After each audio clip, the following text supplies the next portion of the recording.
Welcome back to our conversation here on the Vintage Noise channel.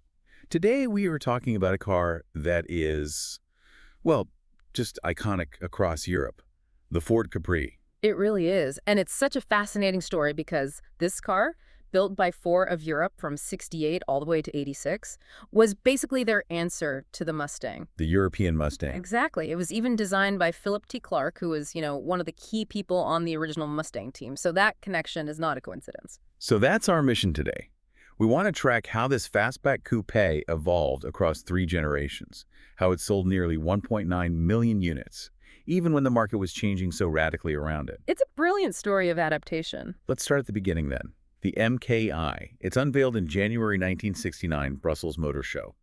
And Ford's big idea was making this flashy style affordable. They absolutely nailed it. The key was the sheer variety of engines. You could get the sporty looks, the long hood, short deck, but with the tiny 1.3-liter four-cylinder that's all your budget allowed. But the engine situation was a bit complicated, wasn't it? It wasn't the same car everywhere. Not at all. And that's because production was split between the UK and Germany. So you had 2 totally different sets of engines. Wait, why would they do that? Well, it was all down to local engineering and, frankly, tax structures. So UK cars got the Kent Straight 4 and the Essex V4 or V6. The big one was the 3.0-liter and the 3000 GT. Okay. But the German cars, they got the Taunus V4 and the Cologne V6. It was a logistical headache that Ford eventually had to solve. But the image, the car's reputation, that was really built on the high-performance models. Oh, absolutely. This is win on Sunday, sell on Monday in action. The real hero car for the MKI was the RS 2600 from 71. And that was a homologation special, right? What does that actually mean? It means they had to build a certain number of them for the road just so they were allowed to take it racing. It was basically a race car in disguise. So they could compete in the big championships. Precisely. The RS 2600 had a fuel-injected Cologne V6, pushing out about 150 horsepower.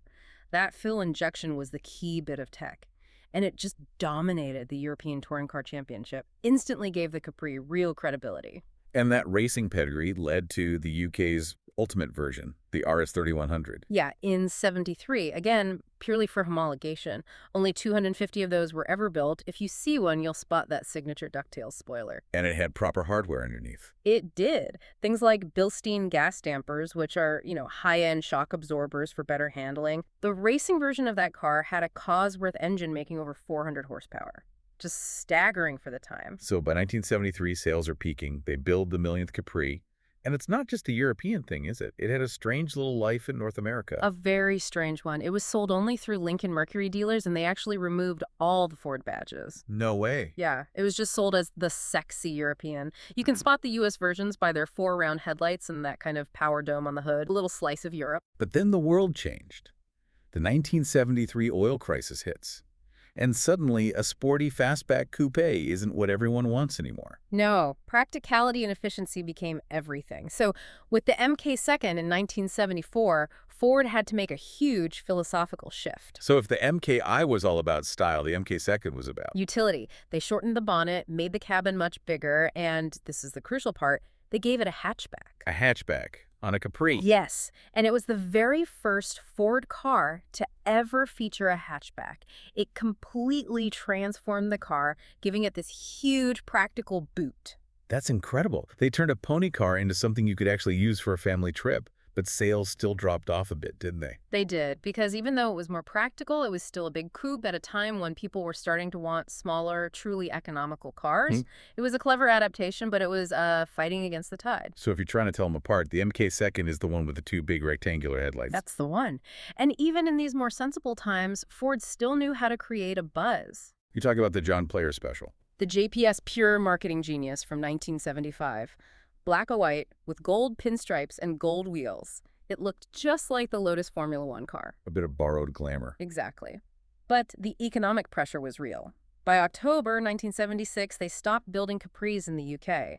All production moved to Cologne in Germany. It was the start of Ford standardizing everything across Europe. And that standardization really sets the stage for the final chapter, the MP3 from 1978, Project Carla. Right. And here, they went all in on performance image again. It was still based on the MP2nd, but they made it much more aerodynamic. It got the aggressive quad headlamps back and that Aeroflow grille. It just looked mean. But in '82, they hit a problem. The old 3.0-liter Essex V6 from the UK couldn't meet the new emissions rules. It couldn't. And this was really Ford's chance to finally kill off the separate UK engine family and just focus on the German Cologne V6. Bro. This forced them to create what became the legendary 2.8 injection. So they added fuel injection to the Cologne V6. Bosch Cagetronic fuel injection, yeah.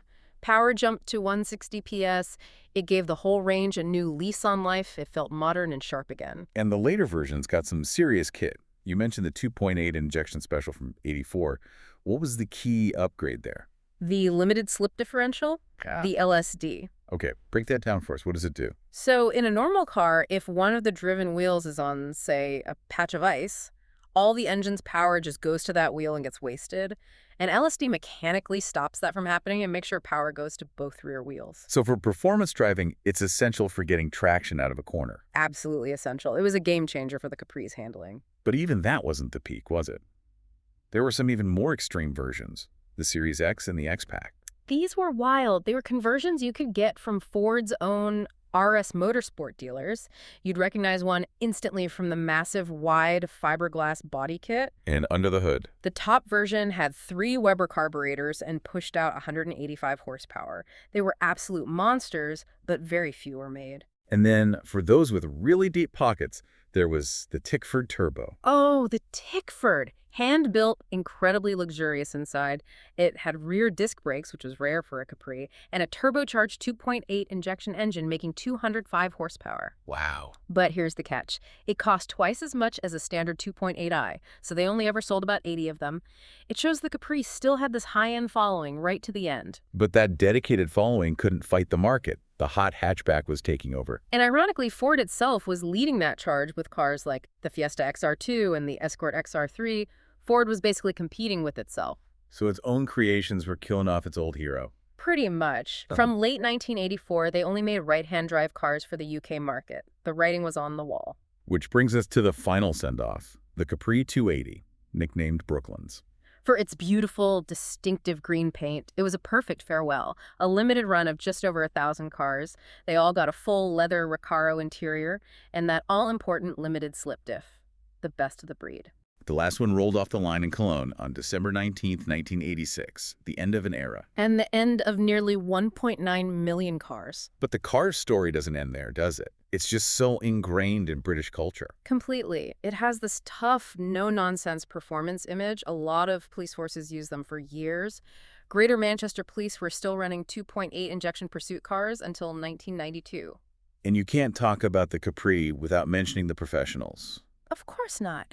Body in the silver 3.0S, Doyle in the gold one. For a whole generation, that was the Capri. It was the definition of affordable, high-speed cool. So when you look back, its success was all about that ability to change. It started as a pony car. Became a practical hatchback to survive the oil crisis, and then transformed again into this serious performance icon. Only to be outflanked by the very market segment that Ford helped create. A true working-class hero. But here's something to think about. Ford never directly replaced the Capri back in '86, but now the name is coming back. The new Ford Capri EV. Yeah, an electric sports crossover built on a Volkswagen platform of all things. And it raises a really interesting question, Can an electric crossover truly capture the spirit of that original rear-wheel drive muscle coupe? Or is it just borrowing a famous name for something completely different? That's the question. We'll leave you with that thought. Thanks for joining us for this conversation on Vintage Noise.